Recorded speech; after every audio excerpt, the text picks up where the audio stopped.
Hello and welcome to the Flourishing Introvert Talks with me, Jo Rawbone. This is the podcast that celebrates the natural gifts of introverts so that we can flourish in all situations. Episode 324. Is silence your safe option? As is often the way after a powerful episode, more ideas tumble into my thinking as the comments on the episode start to appear. In this case, it follows the quiet does not mean silent episode, where I shared the distinction between interrupting, interjecting and intervening for those who know they want to say something but are struggling with the how. But there is a deeper issue that I didn't really touch on in that episode, which is surfacing and clearly needs addressing now. And thanks to Elaine Lynn Herring's wisdom, it's about how we unpick or unlearn silence. I've had her book Unlearning Silence on my to-read pile for nearly a year now. And yes, I'm that person who epitomizes tsundoku, the Japanese term for acquiring more reading materials than I can plough through and letting them pile up. And just like many of the books I purchase, I know there will come a time when the book needs to be read. And now is the time for this absolute gem.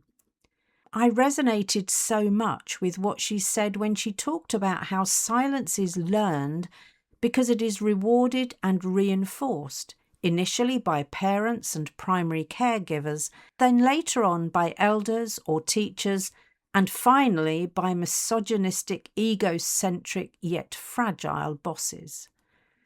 I was brought up knowing that being seen but not heard earned me conditional love and praise. What child doesn't crave love and praise? I can see now how that shaped my please others and be perfect drivers, and you'll have heard me talk about those in other episodes. I was told on more than one occasion to hold your tongue and to speak only when spoken to, especially in the presence of grown-ups. Whilst you cannot see the air quotes I used when I said grown-ups, it's important that you know that they are there, as I'll share later on the lasting impact that had on me.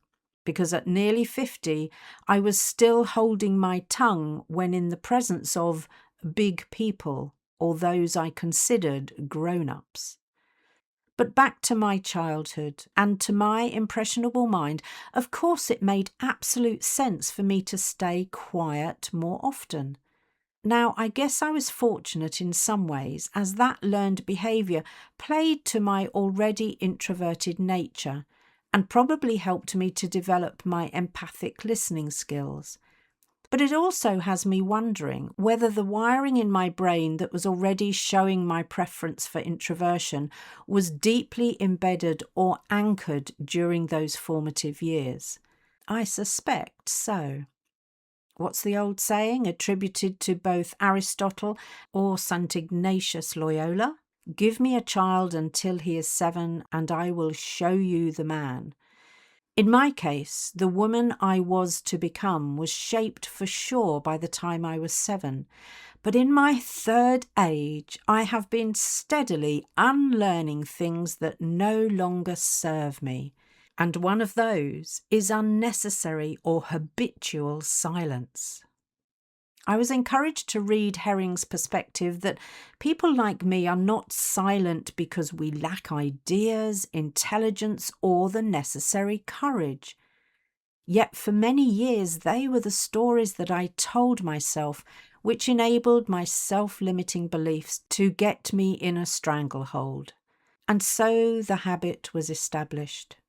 Just like many others, I learned that silence was safer, more acceptable, more desirable even. And that came at a huge cost and was a price I paid for far too many years. When silence is learned like this, it's no wonder that the trite feedback we're often given, like speak up, push yourself forward more, get out of your comfort zone, really doesn't work. In fact, it makes the situation worse, and here's why. That so-called advice simply says, forget about needing to feel safe. Yep, like that works. And if it was that easy, given that we are intelligent beings, don't you think we'd have done it already? So it also feeds into that lack of intelligence story many of us tell ourselves. So if we as introverts know that staying silent isn't the answer, especially if we have ambitions to achieve or a fulfilled life to live, what do we do? Firstly, I think it's about honestly acknowledging that we rarely choose silence for the right reasons. If we do choose it rather than defaulting to habit, it's to protect ourselves in some way, often in places where these days we need no such protection. The complete answer is to unlearn what we learned and replace it with something more effective. Sounds easy when I put it like that, and typically it takes time, but in my experience it's time and effort very well spent. Because with the right intention, you're replacing those self-limiting habits with new practices that allow you to contribute freely and unapologetically. For this very reason, I'm always delighted when I get to unlearn something in order to learn a better way. And the evidence is irrefutable. If you learned it originally, whatever it was, you can unlearn it, especially as a wiser adult. So here are some of the things that will start that journey to new learning. Number 1, start by revisiting those lessons to honestly assess if they still serve you. Being seen but not heard may have worked when I was 6 years old, but as a respected business owner, it isn't the least bit helpful. And I imagine the same is true for you too. Number 2, those big people, the adults that I was somehow intimidated or cautious around, well, I'm an adult now, as are you. And as we know, people are just people, whatever their job title. None of them benefit from our childlike silence. It simply damages our personal brand. Number 3, notice when the urge to button it and stay silent resurfaces. Who are you with? What are the conditions? What old patterns and scripts are you replaying? What is under discussion? What useful contribution do you have? Number 4, get really familiar with the techniques in episode 322 because, as Herring says, speaking out effectively is a learned skill, a practice, not a personality trait. So work at your learning edge so you develop that speaking muscle in order to be heard in the right places for the right reasons. And number 5, give yourself permission to speak and be heard. This isn't about being more extroverted or competing with the loud ones. This is about knowing that you have the right and the responsibility to contribute your wisdom, thoughts, and questions. So those 5 pointers will give you a good start to your unlearning in order to learn new ways. And don't be in a rush to get this learning done like it's your latest to-do list with a tight deadline. Take your time and approach this in a considered way, but do take action.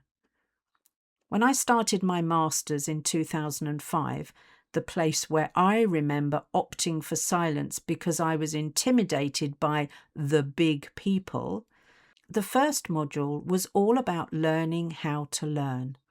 A whole module on something we tend to take for granted. And you're undertaking something even more important, learning to unlearn ways that were robbing you of your authentic self in order to learn anew. So don't be surprised if it's both uncomfortable and a little scary to boot. You're looking to unpack and unpick years of old patterns and habits, which doesn't happen overnight.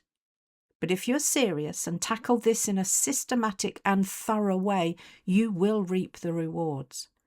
I know you can do this, and remember, I'm right alongside you. Just imagine how liberating it will be to really choose how and when you contribute. How liberating it will feel to be free from those early rules that you complied with. How liberating it is as an adult to be able to separate silence from safety. In short, don't continue to be compliantly silent, as I was, around those who like to play power games. You're more than that, and you deserve to be heard. And this will mean you're able to use silence intentionally and strategically rather than habitually. That's a sign you're really flourishing. If you enjoyed this episode as much as I did, then please subscribe, rate us and leave a comment, because we know that helps other people find the podcast. And if other people find us, other introverts can flourish. You are listening to an Intentional Media Production podcast.